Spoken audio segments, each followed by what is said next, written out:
Chers adeptes du jeu des rois et de la dame, bon retour, bienvenue sur Seven's Rank, la chaîne à l'audimat qui...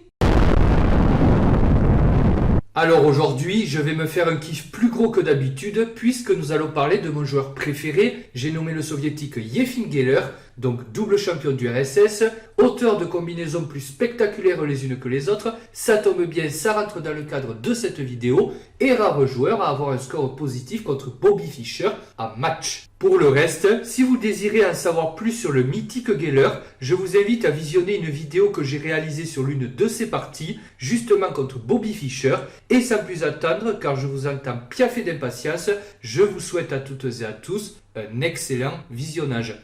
Enjoy!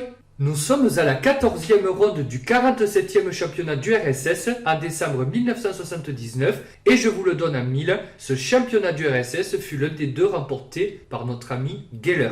Geller, avec les pièces blanches, affronte un joueur du nom de Yuri Anikaev ou Anikayov, pour la prononciation en russe on repassera, et dans cette position, Geller fut l'auteur d'un coup d'anthologie dont vous me direz des nouvelles. Sans plus tarder, chers viewers, mettez la vidéo sur pause si vous désirez chercher le coup qu'il y a à trouver et trouver le coup qu'il y a à chercher et qui fit s'abattre la foudre sur l'échiquier de ce pauvre Anikayov. Bonne chance et à tout de suite.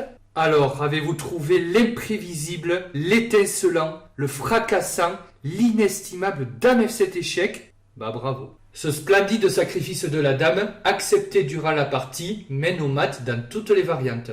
Si par exemple on décline le sacrifice avec Roi H8, alors on va mater par Fou D4 échec, maintenant Cavalier F6 ou Fou F6, par exemple Fou F6, et maintenant Tour prend F6, on ne va pas prendre avec le Fou mais on va prendre avec la Tour et on va menacer d'un échec à la découverte, et après Tour prend F7, cette fois on va accepter le sacrifice, Tour prend F7, échec et mat, le Roi ne peut pas venir sur G8, il y a le Cavalier, ici il y a la Tour, et le Fou fait échec à la découverte, un splendide tableau de maths. Et oui, si on veut pinailler, cavalier F6, et cette fois, fou prend F6, échec et mat, c'est vrai, j'avais oublié ce petit détail. Dans la partie, les noirs ont abrégé leur souffrance en fondant immédiatement sur la dame blanche par tour prend F7. Il a suivi tour prend F7 échec, roi H8, fou D4 échec, fou F6. A noter que cavalier F6 se heurterait au même, tour prend F6. Et dans cette position, les noirs ont abandonné puisque les blancs menacent d'un échec à la découverte qui en fait va être un échec et mat à la découverte et on ne peut plus rien faire. Par exemple, cavalier prend F6, il suit fou prend F6, échec et mat, un magnifique tableau de maths sur le roi dans le coin avec le cavalier et le fou. Allez, avouez-le, ça vous embouche un coin, pas vrai? Et pourtant, si vous n'êtes pas rassasié, sachez que j'ai gardé un morceau de choix de derrière les fagots et que le grand théoricien Geller ne pouvait certes pas ignorer le petit chef-d'œuvre inconnu du grand public que je me suis fait fort de dégoter pour vous et qui reproduisit avec succès dans sa propre game. Alors suivez-moi, encore et toujours à bord de ma time machine et partons pour un voyage échiquéen, je vous rassure, avec retour. Enjoy! Ça va? Pas trop de bobos durant le trajet? Nous sommes au 10e round du mémorial Lajos Astalos en Hongrie 8 ans plus tôt, en mai 1971. L'octuple champion de Roumanie, Victor Ciocaltea, est opposé avec les pièces blanches au maître international Ljubomir Mazic et soudain, sans crier train ni gare, Ciocaltea joua. Mais mettez donc la vidéo sur pause si vous désirez trouver le coup de tonnerre qu'il y a à faire retentir et qui foudroya effectivement notre MI durant la partie. Bonne chance et à tout de suite.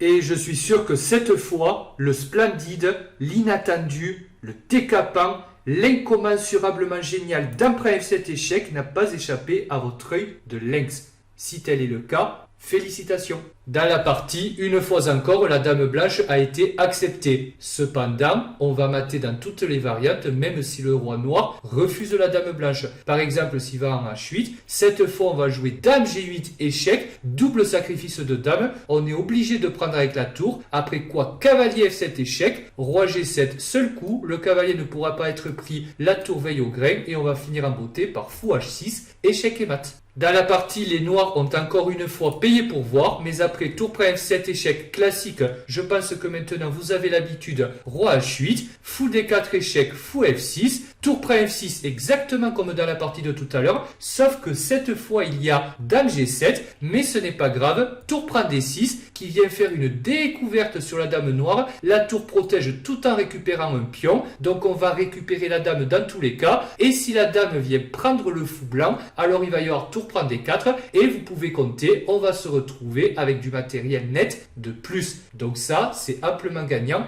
pour les blancs. C'est pourquoi, après Tour prend D6, les noirs ont tout simplement préféré jeter l'éponge.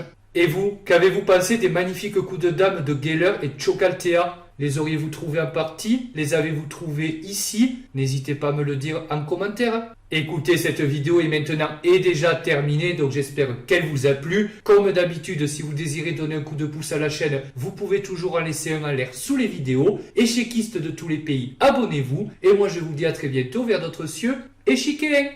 Ciao!